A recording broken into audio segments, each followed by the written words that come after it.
Allez. Alors, celui qui a des harot, parce que comme on fait en direct, on peut intervenir. On peut intervenir. S'il y a un midrash, le midrash nous dit, il y a un shéla. Allez. Ça va, c'est bien là, c'est pas un peu loin de moi ça? Sauf si Ethan il a J'ai trouvé la nécessité de faire un shiur, parce qu'un shiur il est me'agged. Oui, un shiur il est réunificateur. Il faut me'agged bet hamidrash nilmad behabura.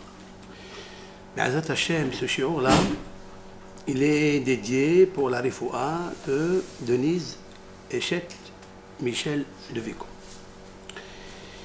Nous sommes le 19 Kislev. 19 Kislev. Et le mois de Kislev, bien sûr, il est honoré par le Oratora. Oratora.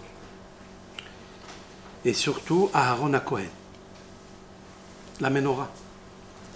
Aaron HaKohen, c'est la menorah. Je voudrais, avec l'aide de Hachem, faire un drash qui relie toutes les parachutes que nous avons jusqu'à maintenant. Je voudrais commencer d'abord par ce midrash que Rashi amène, que Yosef était en train de se faire beau, Besalsel Bisa'aro, il y a aussi Atzmo Yafé, il se faisait beau. Alors il a dit à Koukou, toi tu es en train de te faire beau, et ton père il est dans la Havelout, il est. Alors je vais être mégaré bechat adov. C'est-à-dire je vais entraîner l'ours à venir t'attaquer. Et la question est de savoir pourquoi on a choisi un ours.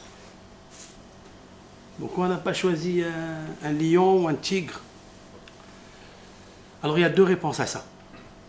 La première réponse, c'est que le Midrash nous dit que la femme de Potiphar, les habits qu'elle a portés le jour, elle n'a pas porté la nuit. Et les habits qu'elle a portés la nuit, elle n'a pas porté le lendemain. Chaque fois, elle changeait de vêtements, elle allait, elle revenait. Tout on le sait, Vaïhi, Kedabera, Elav, Yom, Yom. Ce fut lorsqu'elle parlait avec lui, jour, jour. Ça veut dire quoi? Ça veut dire que tous les jours, elle se vêtissait de vêtements nouveaux, plus beaux, pour attirer Yosef. La particularité qu'il a le dove, l'ours, c'est que Mena'nea Kolayo. Vous avez été allé au zoo, vous l'avez vu au zoo, il bouge, il va et il vient, il ne s'arrête pas. À part quand il hiberne pendant 6 mois, mais quand il se réveille, on dirait que toute l'hibernation qu'il a fait pendant les 6 mois, parce qu'il prend des forces et de l'énergie pour bouger, il ne s'arrête pas. C'est le seul animal qui va et qui vient. C'est ce qu'elle a fait la femme de Potiphar. La femme de Potiphar, elle va, elle vient, elle va, elle vient. Nous, on voit la trouna, le caractère du dove. Ça, c'est une première réponse. Pendant 1 an, il me semble. 700 tenues. Okay. Maintenant, une deuxième réponse. La Gemara, elle dit, dans une Gemara, quand, comment il s'appelle, Rabbi Hiya ou Banav. Rabbi Hiya ou Banav, leur prière, elle était tellement grande qu'ils pouvaient amener le Mashiach. Ils pouvaient amener le Mashiach, la Gemara, elle dit. Et lorsqu'ils ont commencé à prier, parce qu'ils ont demandé à Rabbeinu Akadosh, le maître de Rabbi Hiya, ils lui ont demandé, dans ce monde, qui est le meilleur, qui est le plus grand? Rabbeinu Akadosh, il a demandé à Akadosh Baruch Hu. Il lui a dit, Hiya ou Banav. Il dit, Hiya et ses enfants. Qu'est-ce qu'il a de particulier? Chaque fois quand il prie, Avraham, il se réveille à Me'arat HaMachpelah, Yitzhak et Yaakov, et si ils sont mishtakfim avec eux dans la tefila, ils s'associent avec eux dans la prière, ils amènent le Mashiach. Qu'est-ce qui s'est passé? Ils ont commencé à faire la tefila. Qui est venu pour les empêcher? Un dove. Un ours. Pourquoi? Qu'est-ce qu'il a à voir ici, Mena'nea? Il n'y a pas de Mena'nea ici. J'ai vu une fois dans le Hida, il a amené au nom d'un rave. Le dove, quand il attaque quelqu'un, remarquez, chacun il attaque dans les pieds, un dans le ventre. Le dove, il va dans le cœur, balève. Il a la particularité, vous l'avez vu, il envoie les griffes directement dans le cœur. Balève chez lui. Maintenant, si on comprend ça, hein, on peut comprendre tout. Youssef al-Sadiq, où il est le cœur? C'est comme ça que tu es en train de faire quelque chose de mézoulzal, quelque chose de très déshonorant, en train de te coiffer, alors que tu dois avoir le cœur dans la avélo, la soumission que ton père il est en train de pleurer. La deuxième chose qu'on pourrait dire, pourquoi l'ours il est venu là-bas? Parce qu'il pouvait amener le Mashiach. Et s'il amène le Mashiach, qu'est-ce qu'on construit? Beth Amikdash, qui est le cœur du monde. C'est Halev Shel Ha'olam. Donc si c'est Halev Shel Ha'olam, il aura envoyé un dove. En fait, est-ce que c'est un dove qui est venu? Non, c'est le Satan qui est venu autant que dove. Et ils l'ont vu? Est-ce qu'ils l'ont vu, ce dove-là, ils l'ont vu? Oui, il est apparu. S'ils se sont arrêtés, c'est qu'il est apparu. Je voudrais parler de ça. Je voudrais parler, avec l'aide de Hachem, d'un midrash de Pirkei Rabbi Eliezer qui est très étonnant. Très complexe et très étonnant. Et de là-bas, je voudrais apporter un yesod dans Avodat Hashem. Et ce yesod-là, qui est Ma'amid Otanu dans tous les nisyonotes qu'un homme peut avoir. Et on l'a vu dans les midrashim, mais on ne fait pas attention. Mais ce yesod-là, Pitiah Oto Harambam Bemore Nevochim. Écoutez ça. Vous savez très bien ce que dit la Gemara dans Shabbat Kouf Mem Vav. Amar Rabbi Yohanan. Rabbi Yohanan il a dit Misheba Nahash al Hava.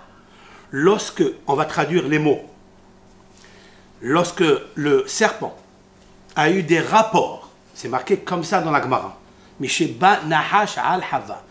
Lorsque le Nahash a eu des rapports avec Hava, Hitil ba Zohama, il a intromis en elle une impureté. Voilà ce que la Gemara elle a dit.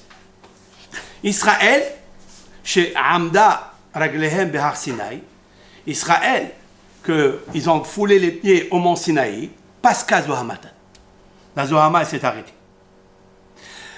Akoum, Avdei Avodah Zorah, chez Lo, qui bleu ta Torah, ils n'ont pas reçu la Torah, Lo parce qu'à Zohamatan.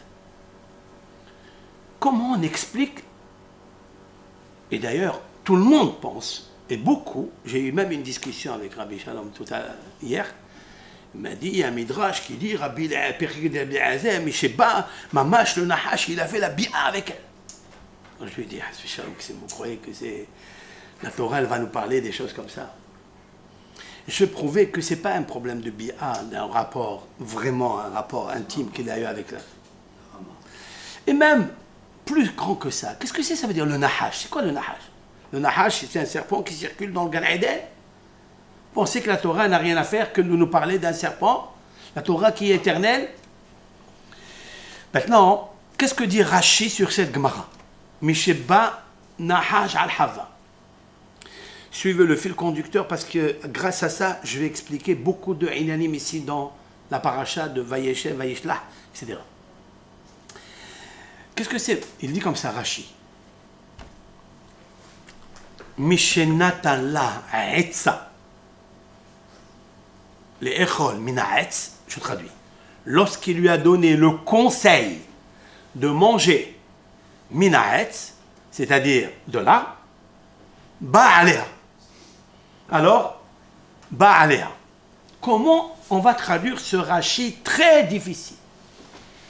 Qu'est-ce que ça veut dire, Mishenatan la etza, quand tu lui as donné le conseil, oui, de manger du fruit interdit, alors, ba'aleha. Qu'est-ce que ça veut dire? Il lui a donné le conseil et ba'aleha. On ne comprend pas ce Rashi-là. L'explication que je voulais lui donner, la voici, je vais vous la donner de suite, ce que j'ai expliqué hier à Mohaverim. Mishenatan la etza, c'est ça la etza. Le Nahash, c'est quelqu'un qui vient et qui donne des etzot dans la tête de l'homme. Point à la ligne. Il est considéré comme le Nahash, comme le Satan, comme Samech Mem Aleph, comme ce que vous voulez. Nos sages l'ont appelé de différents surnoms et ça dépend quand il intervient. Il faut être médakdek, il faut être minutieux. Quand Hachamim, ils nous ont dit quelque chose, pourquoi ici l'on dit comme ça, comme le dove, l'ours. Ils savent pourquoi ils ont dit l'ours. Ici, Nahash. C'est le Nahash. En fait, je voulais dire avec l'aide de Hachem que le conseil que donne le Nahash, le serpent à l'homme, c'est le Koach Hadimion, c'est-à-dire l'imagination que nous avons en tête. Voilà la différence qu'il y a entre les hommes, et je vais apporter des preuves, entre les hommes qui ont réussi dans leur vie, les tzadikim, qui ont eu des épreuves insoupçonnées, des épreuves grandioses de maladie, de pauvreté. Ils étaient dans les prisons, ils étaient dans la Shoah, ils sont sortis très très forts, et encore plus forts, pourquoi ? Parce qu'ils ont été mehazek, ils ont renforcé leur moah. Lorsque tu renforces le moah, alors tu n'es pas touché du conseil du Nahash. Et avec ça, on peut comprendre qu'il y a plusieurs personnalités du Ham Israël, comme Binyamin, comme d'autres, comme David, Ishaï, le père de David, chez Metoubé, Etio chez le Nahash, qui sont morts par le conseil du Nahash. C'est une Gemara. Etio en araméen, c'est Etsa. C'est bien ce qu'il dit Rashi. Etsa ta Nahash. Qu'est-ce que ça veut dire? Que eux, ils n'ont jamais fauté. Et que, à cause du péché originel de Adam et de Hava, provoqué par la Etsa de Nahash, ça, pour ça, ils sont morts. Mais sinon, ils ne devaient pas mourir. Alors, ça veut dire quoi? Ça veut dire que leur sechel, il est tellement puissant, tellement fort, qu'ils n'ont pas fauté, ils n'ont pas écouté le Koacham Damé. Jusqu'à là, c'est bien. Maintenant, je vous apporte Harambam. Ce que je dis, c'est des paroles de Harambam dans Moreh Nevuchim. Je l'ai eu grâce à Maharsha. Le Maharsha, quand il amène cette Gemara dans Kouf Memvav, il dit Ubi uro shel davar, b'sheba nahash al hava, ubi uro shel davar, ayen Moreh Nevuchim, Maïmonide, dans le Guide des égarés, Halek Sheni, la deuxième partie du livre, dans le chapitre 30. Regardez ce qu'il dit.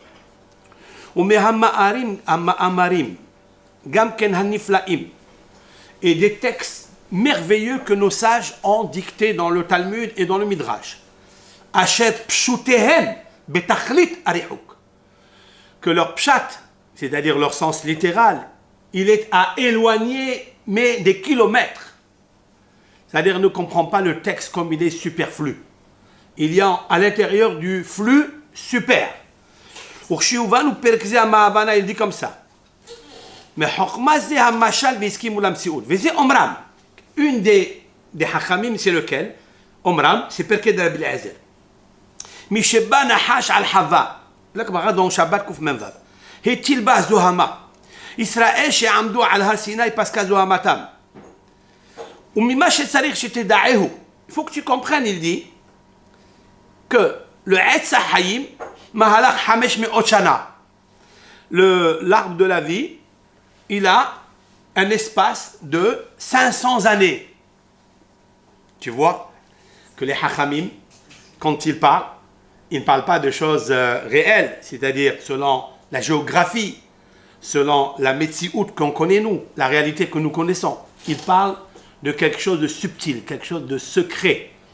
Et il explique ici le Abar Benael et le Rav Crash. Okay? Il y a aussi sur la Gemara. C'est un Rishon, ça. Hein? Il explique.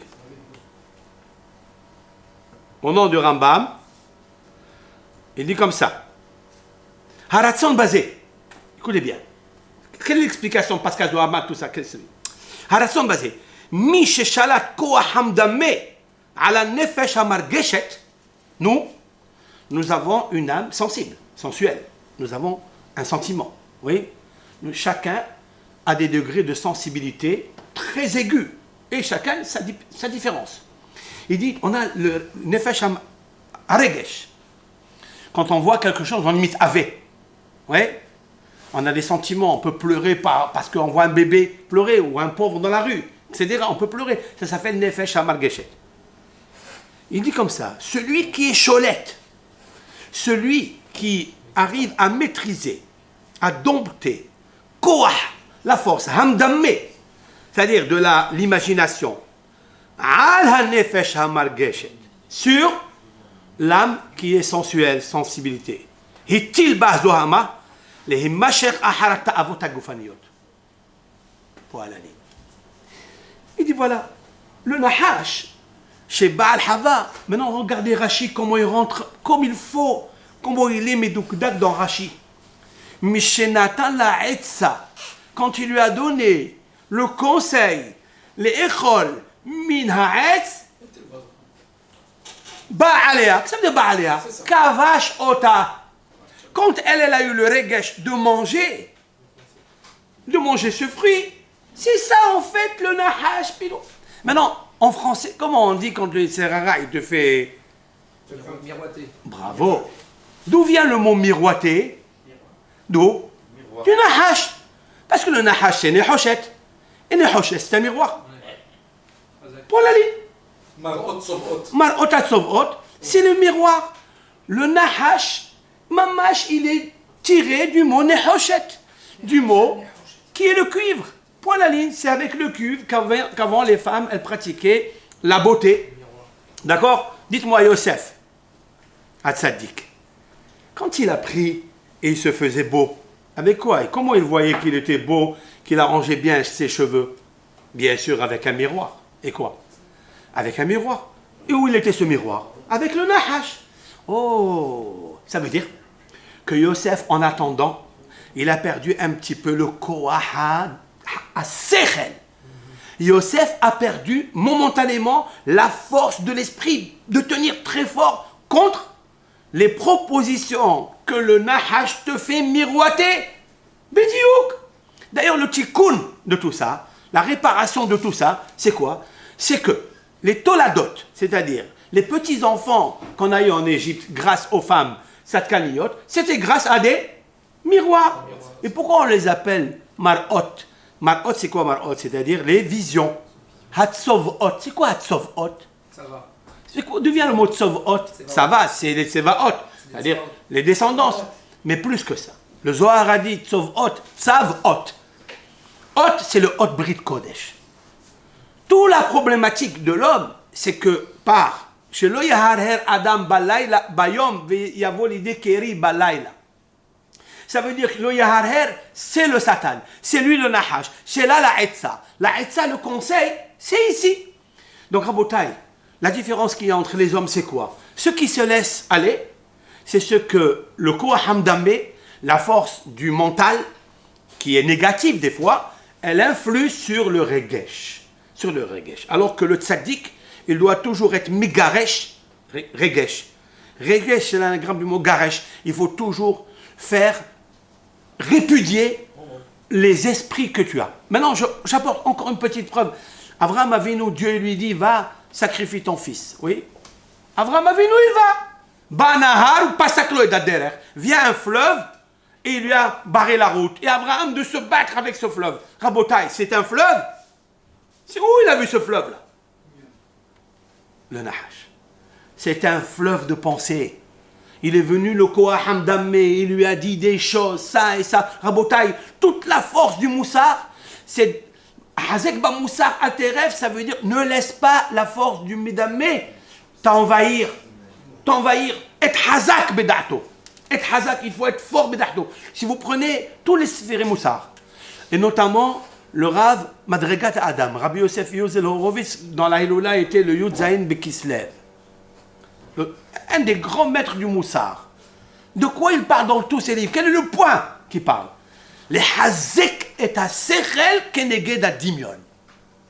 C'est de renforcer la force du Sechel, de l'esprit, de ne pas laisser l'esprit s'envahir d'obscurité. Qu'est-ce que ça veut dire d'obscurité? Une fois ça s'appelle l'obscurité, une fois ça s'appelle la paresse, une fois tout ça, c'est le Nahash, c'est le miroitage, si l'on peut dire, du Nahash, du Nehoshet, du miroir. D'accord? D'ailleurs, Rabbi Israël Salanter, il l'a dit dans une Igeret à Moussar, dans Or Israël, Rabbi Israël Salanter dit comme ça. Vehadimion, écoutez bien ça. Vehadimion, nahal shotef. Et le dimion, c'est-à-dire l'imagination de l'homme, c'est un fleuve qui se mouvoie, mais qui est puissant, qui a un courant très fort.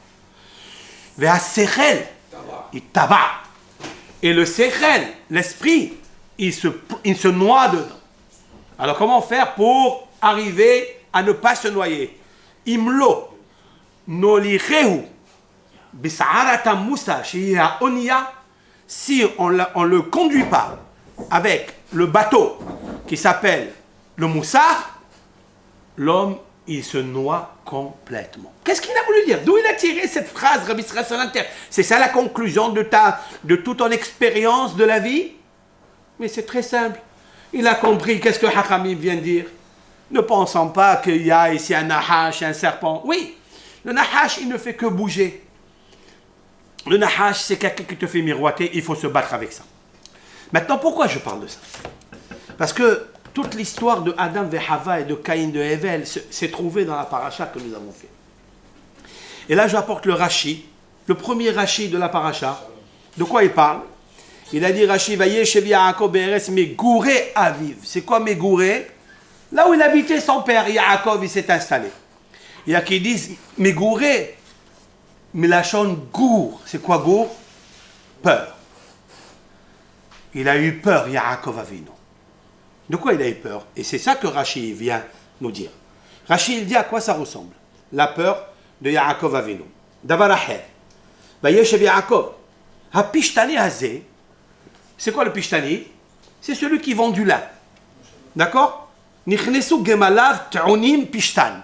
Sont rentrés ces chameaux chargés de lin. Ils sont rentrés où ils sont rentrés? Alors, pour ça, j'ai trouvé dans un autre midrash qu'il y avait le pahmi. Le pahmi, c'est celui qui est le forgeron. D'accord? À côté. En face de lui, son fils, il avait une horlogerie. Parce que, qu'est-ce que fait le pahmi? Il fait fondre comment on appelle ça? L'or. Et le fils, il fabriquait des bijoux. Et voilà, en face d'eux, arrivent des chameaux pleins, chargés de pishtan, c'est-à-dire de lin. Alors, qu'est-ce qu'il a fait? À Pahmi Tama. Le Pahmi, il s'est étonné. Qu'est-ce qu'il s'est étonné? Anna, ikansu kol pishtanazé.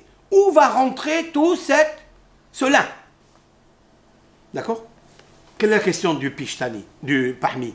Le forgeron, il est étonné, il dit, mais où va rentrer ce truc? Ça veut dire, il voit tellement les chameaux, d'accord? Il nous faut comprendre d'abord pourquoi les chameaux. Pourquoi elle a choisi ici les chameaux? D'accord? Et pourquoi elle a choisi l'exemple du pishtan? Ok? Pourquoi le pishtan? Maintenant, la réponse, elle est comme ça. Il a dit,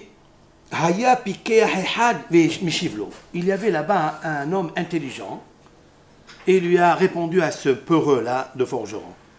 Il lui a dit, il lui dit, écoute, tu sais, dans ton forgeron, dans ta chalumeau, il y a des étincelles. Ces étincelles, elle peut tout brûler et faire disparaître tout le lin. Ok? Et Rashi, il amène que ça ressemble à quoi? Yaakov, c'est le Pahmi. Yaakov, c'est le forgeron. Il a un chalumeau. Parce que dans la Haftara, la semaine dernière, on a dit, la Yabet Yaakov, Esh. Yaakov, la maison de Yaakov, c'est Esh, c'est le feu. Ok? C'est lui le Pahmi.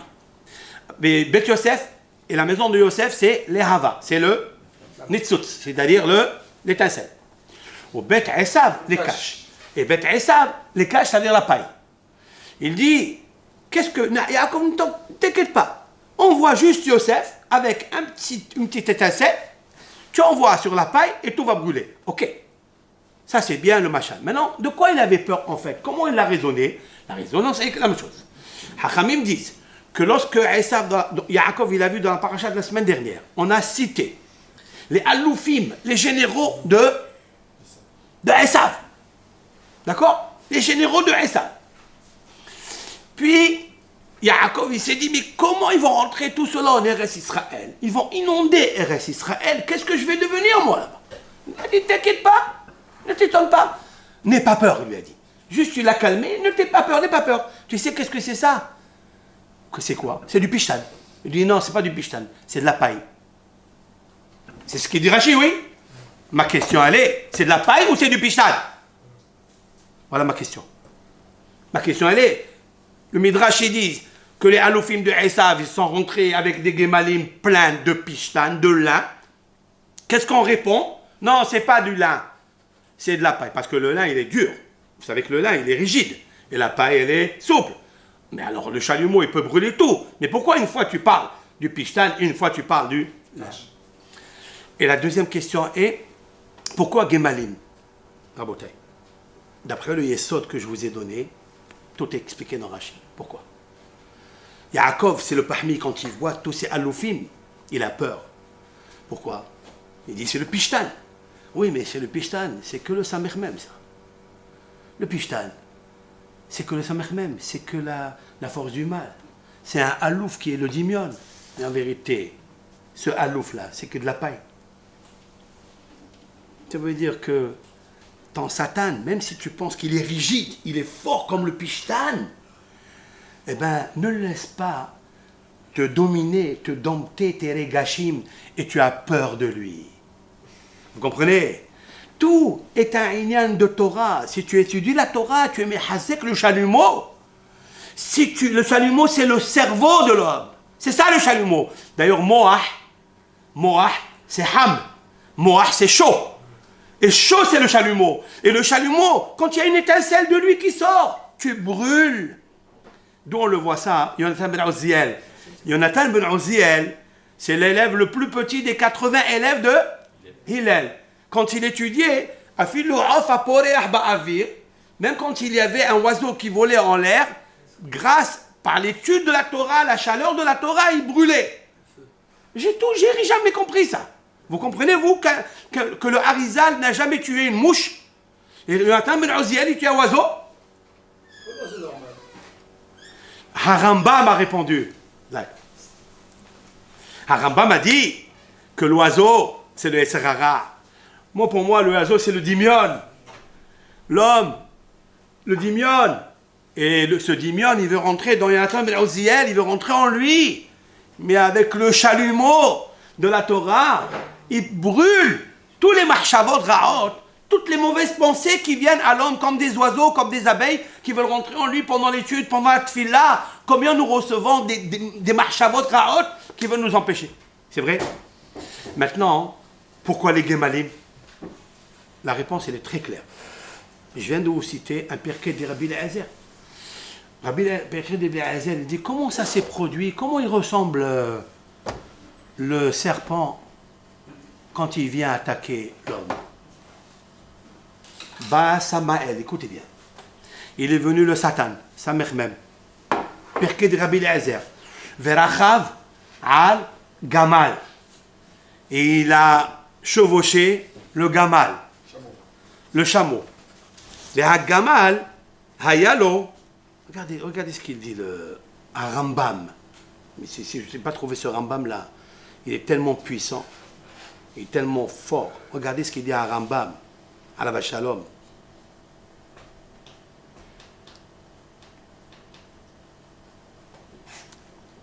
Regardez. Sans lachon, c'est incroyable.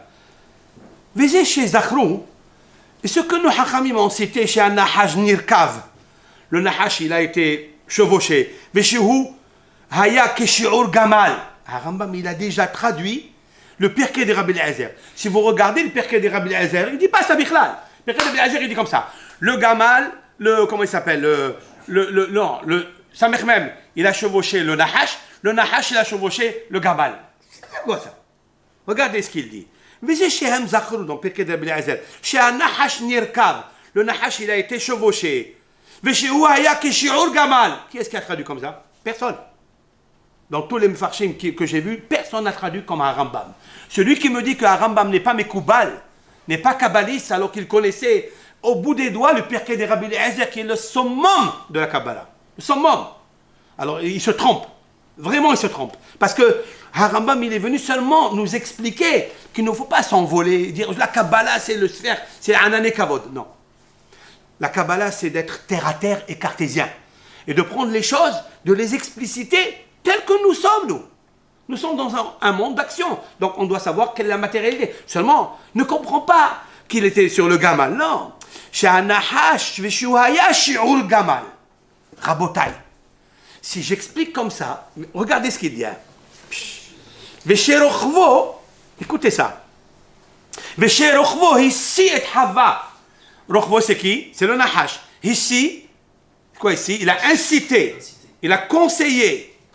Vesheharochev, haya samech mem alef lamed. Il le dit. Harambam, il parle de tout ça.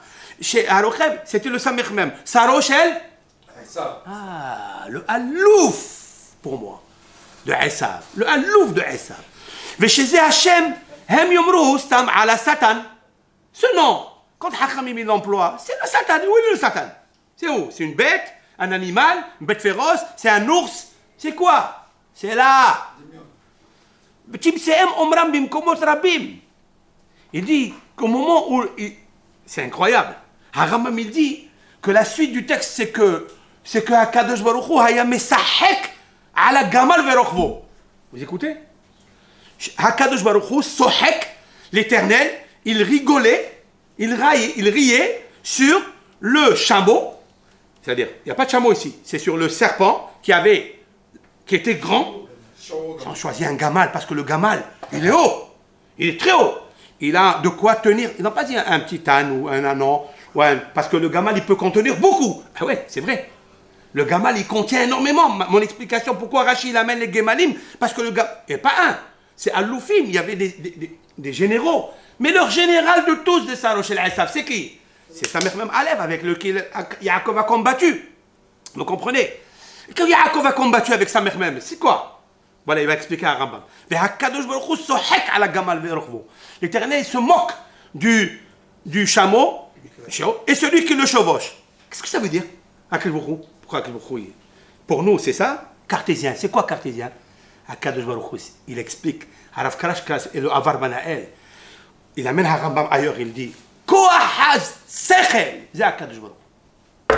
La force du Sechel, c'est HaKadosh Baruch Hu. Il nous a donné un Sechel. Il nous a donné Etzeratov. Il nous a donné la Torah. Ça, c'est HaKadosh Baruch Hu. Sohek ala Gamal Verochvo. Il dit, qu'est-ce que tu veux? Tu viens me raconter ici qu'il faut faire ça, il faut faire ça. Voilà, il y a une grande ta'ava, voilà un plaisir, voilà un désir, voilà un ceci. Tu viens, moi je me raille de ça. Je rigole de ça.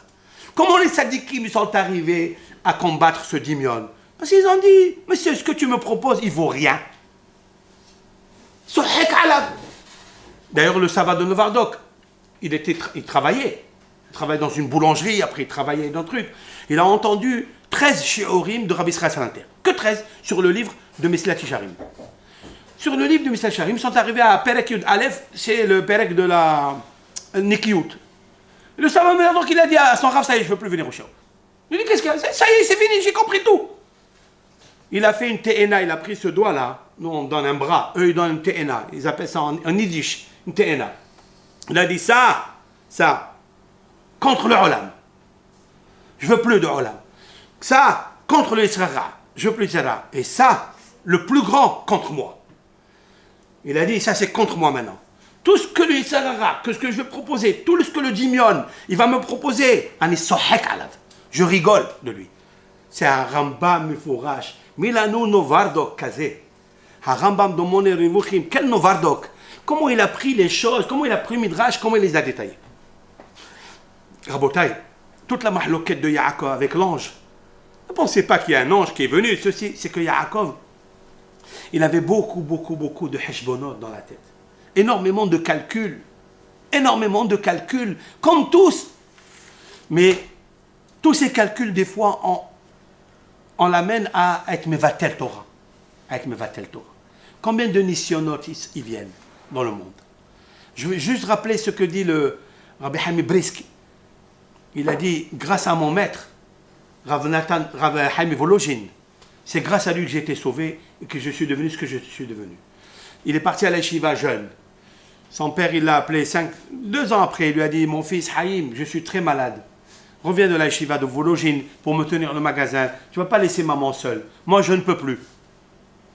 Il est venu chez le Rav Haïm Vologine. Il lui a dit, Rav, mon père, il est malade. Il faut que je fasse Kiboud Avaim. Il faut que je sorte. Il lui a dit, non, tu restes ici. Tu ne bouges pas. Zegam et Sarara. Ok. 2 semaines après, il entend que son père, il est mort. Et le Rav, il dit, je vais aller à la Avelout. Il faut que j'aille. Il lui a dit, non, tu restes ici. Tu ne vas pas. Tu restes ici. Ok. Il a entendu ce Rav. 1 mois après, sa mère, elle est malade. Et le scénario revient. Sa mère, elle est morte. Je vais. Non. Mais ils ont laissé un magasin. Ils ont laissé un truc. Tu restes pas. Tu restes ici. Et après, le magasin a brûlé. Et toute la marchandise, elle a été complètement calcinée. Il lui a dit, qu'est-ce que je fais maintenant? Il lui a dit, c'est maintenant que tu dois rester. Tout ce que tu as vu, il lui a dit, c'est le Koham Dammé du Satan.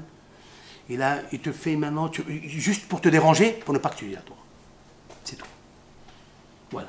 Qu'est-ce qu'il fait le Satan quand il voit que les forces du mal, ils ne peuvent pas avec le tzaddik, parce que le tzaddik,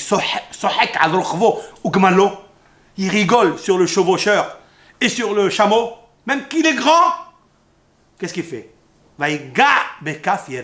Il lui touche les enfants, il lui touche Kaf Yerecho, c'est la progéniture qui va de la hanche vers le bas. Vous savez ce que dit le Zohar? Que de la hanche vers le bas, c'est ce qui est le plus facile pour le Serara, parce qu'il est très fort, c'est sa partie à lui.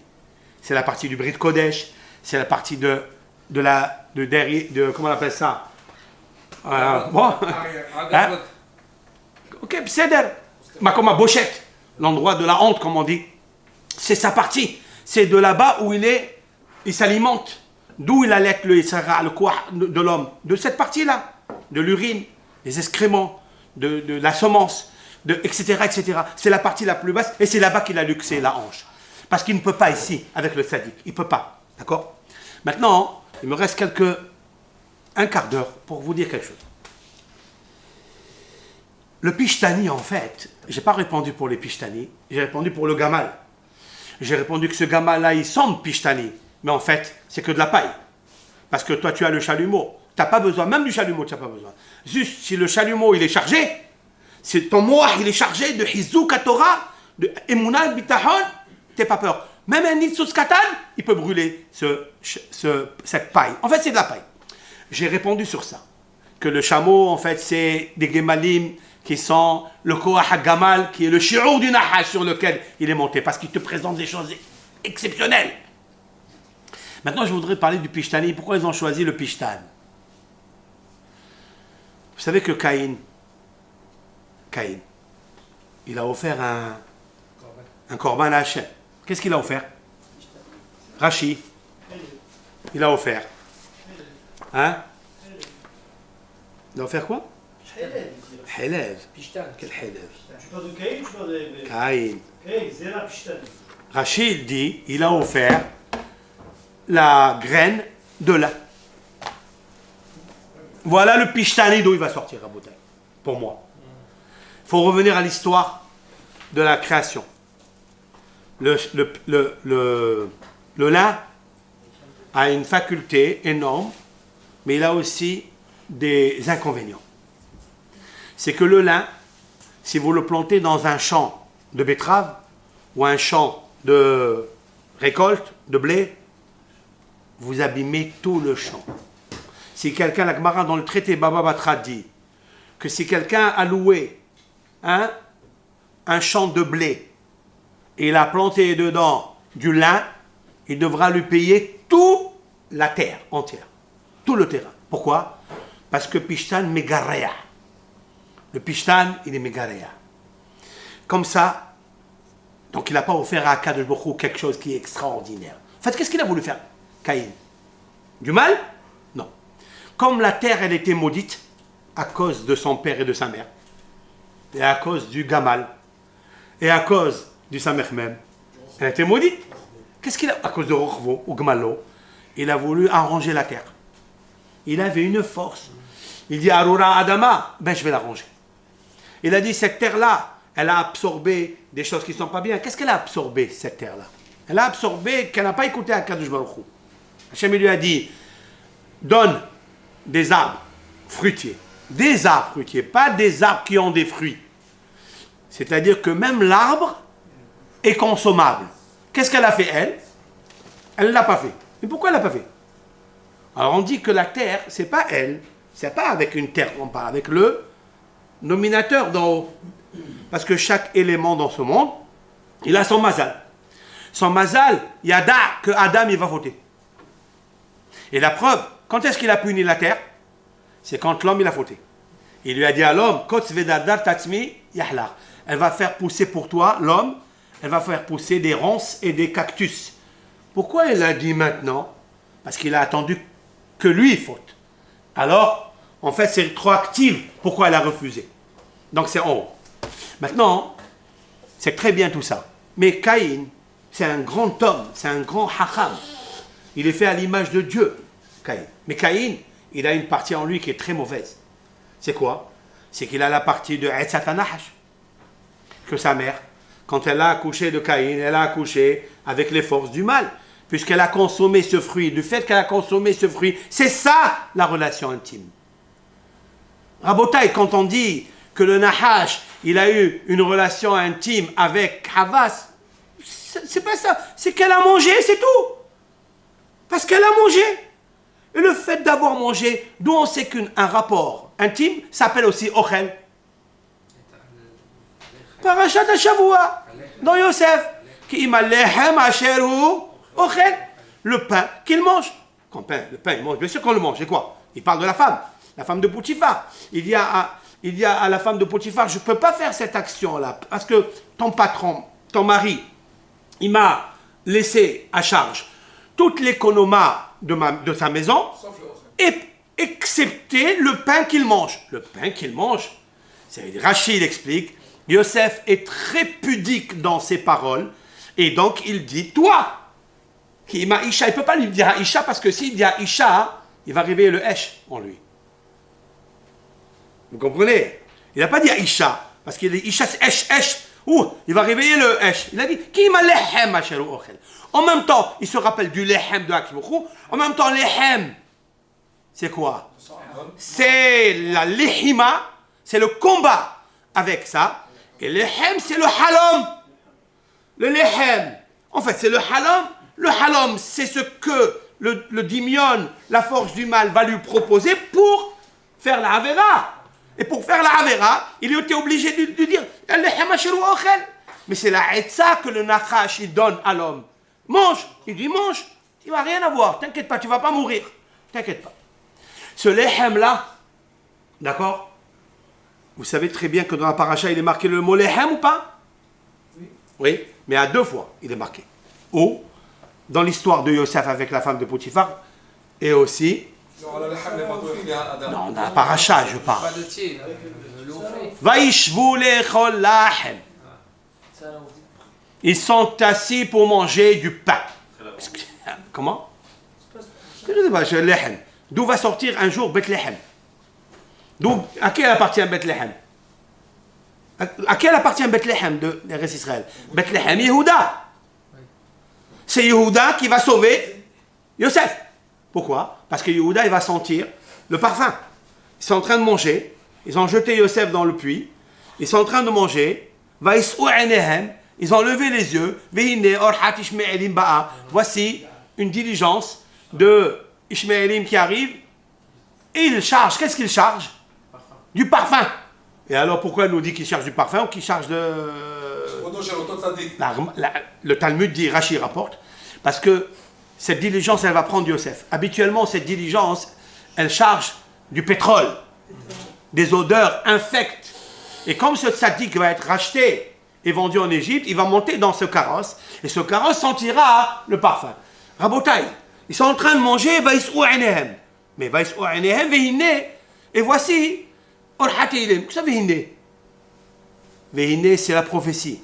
Chaque fois qu'apparaît le mot Vehine, Halom, Vehine, Léa, c'est la prophétie. Comme ça explique le Malbim. Dans la Torah, c'est pas Vehine comme ça, Stam. Vehine, Halom. Et voici la prophétie. Ok? Pour ça que peut-être que le mot hinné, c'est 60. Il y a toujours un 60e de prophétie. Peut-être. Le mot hinné, peut-être. Pour ajouter petite cerise. D'accord? D'accord? Il dit, mais hinné, ça veut dire quoi? Ça veut dire que Yehuda, c'est lui qui a senti. Voilà pourquoi un jour le Yehuda, il va avoir Mashiach. Oui? Parce qu'il va sauver Yosef. Qu'est-ce qu'on dira à Yeshaya sur le Mashiach? Qu'est-ce qu'on dira de lui? Vehariho bir'at Hashem. Il sentira la crainte de Dieu. Tu n'as pas besoin de dire Taref Kacher. Amène-lui le off. Quand tu as un problème, tu as un deal dans un tarnégol. Est-ce qu'il a fait bien la shita? Est-ce que les poumons, on les a jetés? On ne sait pas s'ils étaient troués ou pas. Amène au Mashiach le tarnégol, le coq ou le poule. Il sent si ce coq il a Hachamaïm, il est caché ou pas. Oui? D'où il a ça, Yehuda? D'où il a Mashiach ça? Ici, dans la paracha. Parce que Yehuda, il sent quelque chose. Il dit, tu sens quelque chose? Tu sauves à cause de ça, tu sauves mon fils? Alors, à Botaï, tu auras le Mashiach en toi. Ça veut dire quoi? Même que Béhémet, Yehuda, c'était un grand homme. Et c'est un homme qui va vivre après des choses très difficiles. Très difficiles. Mais grâce à qui il est sorti Yehuda? Grâce à qui? Grâce à Léa. Bitera hage. Dola. Et Rachel. Bitera hake. C'est quoi Gedola? C'est quoi Ketana?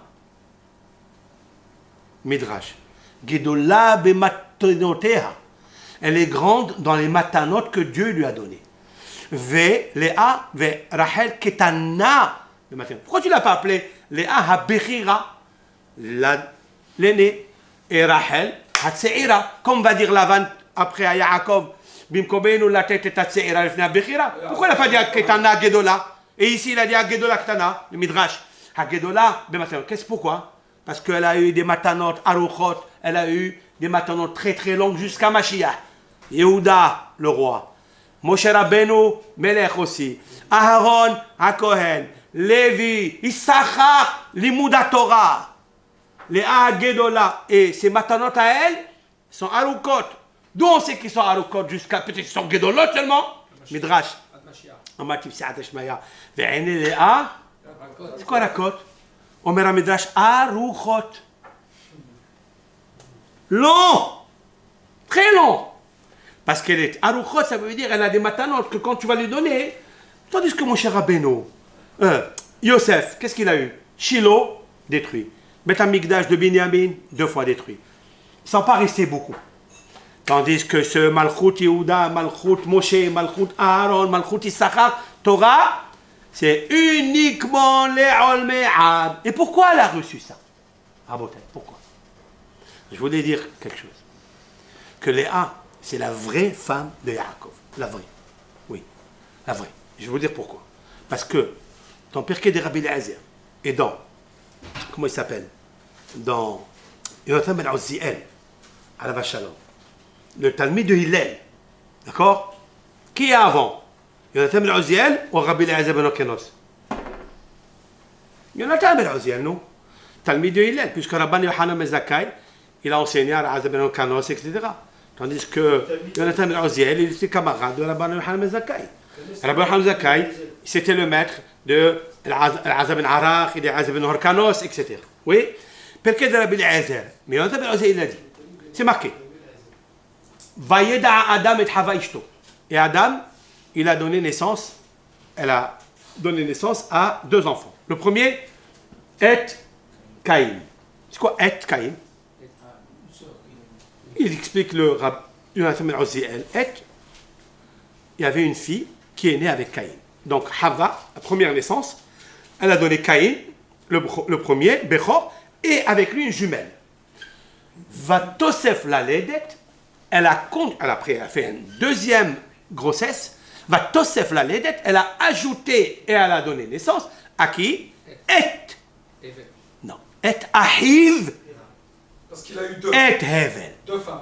C'est quoi Et Ahiv, Et Hevel? 2 femmes. Comme si la Gemara a dit, ils sont montés à 2 au lit, ils sont descendus 7. La Gemara a dit, Alou lamita shnaim viyardu shiva. Adam et Hava se sont accouplés, Puis après, ils sont descendus, 5 en plus. C'est-à-dire Caïn et sa jumelle, Hevel et ses 2 jumelles. Ça fait 5 en plus. Voilà, d'accord? Il y a une question qui se pose, c'est quoi être Ahiv? Et Ahiv et Hevel. Pourquoi la Torah nous ajoute? Fallait nous dire comme ça, simple, que Hevel, il a eu deux sœurs, et Ahiv. Pourquoi il est Ahiv? Pourquoi il est son frère? Mais on sait que de facto, quand il sort de ventre de la même mère, c'est son frère. Pourquoi on parle de Ahiv? Alors qu'il n'y a aucune maintenant, ils sont même pas, ils ont une heure d'accouchement, une. C'est vrai? Rabotai. C'est quoi Ah?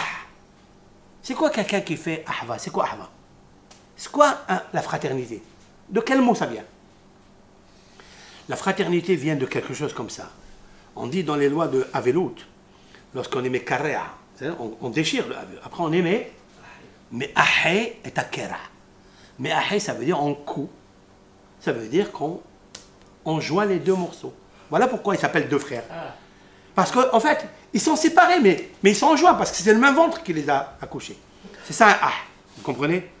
En fait, chaque fois qu'on dit Ahiv, c'est quelqu'un qui vient réparer pour qu'il y a une dissension, il y a un dysfonctionnement de quelque chose, et il vient mais Ahé. C'est ça un Ah. Si le deuxième, il s'appelle Ah, c'est qu'il est venu réparer le Kera. C'est quel Kera qu'il y a eu? Ben c'est le Samech même. Il y a le Kera, qu'est-ce qu'il a fait Samech même? Il les a mis tous en deuil. D'accord? Samech même, qu'est-ce qu'il a fait? Le jour où tu mangeras de ça, le jour où tu écouteras le serpent qui va te rentrer dedans, tu vas manger, tu vas consommer, tu vas écouter l'imagination, le regesh et pas le sechel, pas le moi, pas le chalumeau. Alors à ce moment-là, qu'est-ce que tu vas être? Tu vas être un gamal, ta'on pishtan. Tu vas être un grand gamal, ta'on pishtan. Ça veut dire que tu as toujours la chose qui est megara'at. Ça veut dire le pishtan, c'est quelque chose qui est megaréa, c'est-à-dire megaréa, ça veut dire qui te détruit. Qui en fait, qui t'abîme ta terre, qui t'abîme ta Torah, qui t'abîme tes mitzvot, qui t'abîme ton moussar.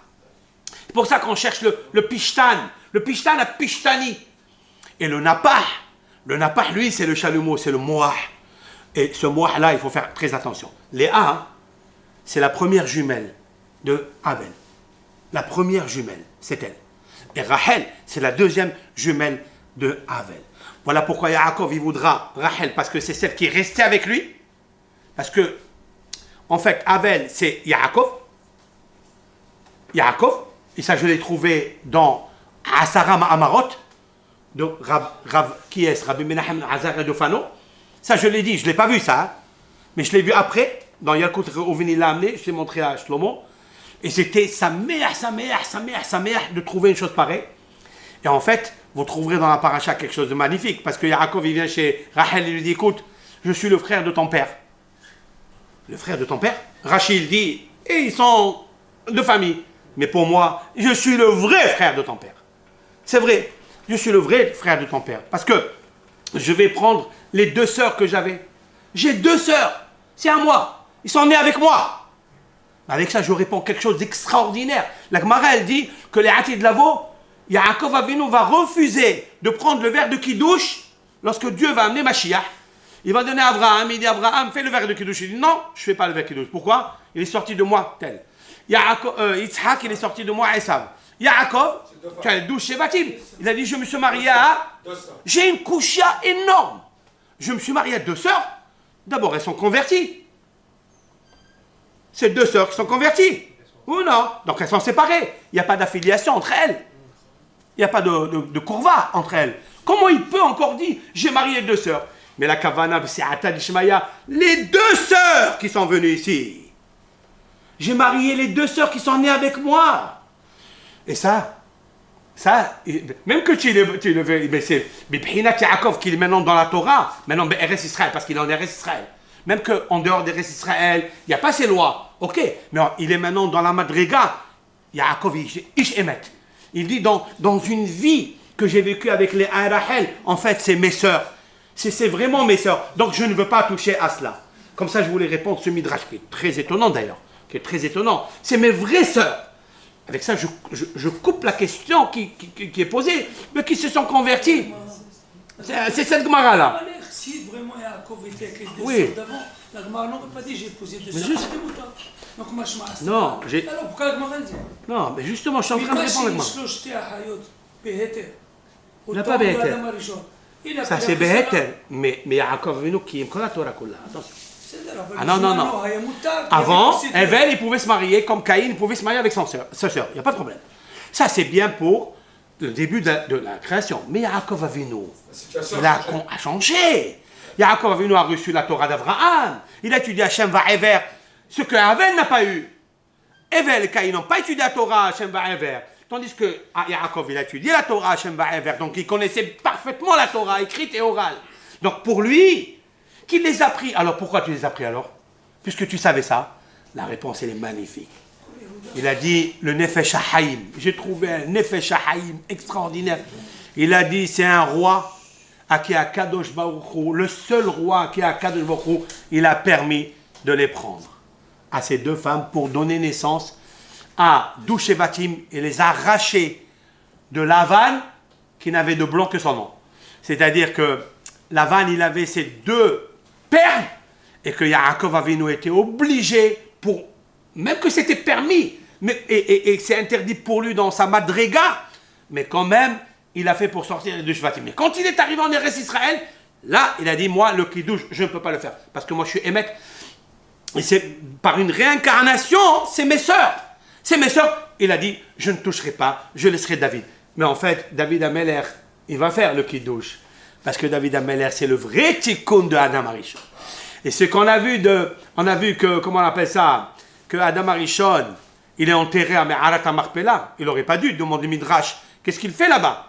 Et en plus, vous imaginez un petit peu que Hava, si on pense qu'elle a eu un rapport intime avec un serpent, elle va être enterrée à Me'arat HaMarpela. Ça, c'est du jamais vu. Mais d'après Harambam, c'est magnifique. D'après Harambam, c'est tout le Koach Hadimion. Il n'y a jamais eu de rapport Hasve Shalom. C'est un rapport de force. C'est parce qu'elle est Kovesh Ota. Alors, elle a eu des sentiments pour avoir des plaisirs de ce monde, etc. Mais quand il est venu David Ameler, qu'est-ce qu'il avait David Ameler? David Ameler, il a corrigé avec un Sechel Hazak Meod.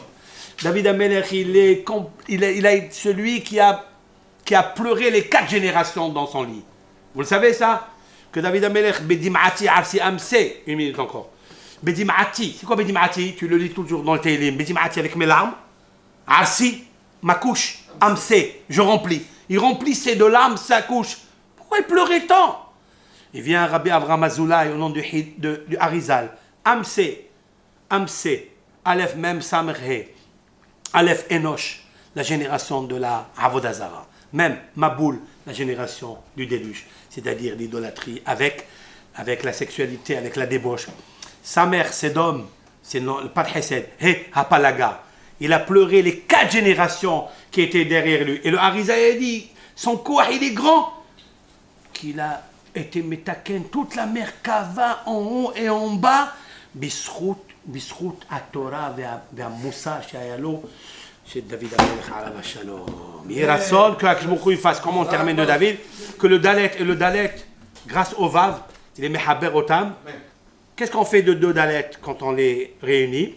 Dalet comme ça, et Dalet comme ça en l'envers. Même, c'est quoi même? Mashiach ben David. Amen.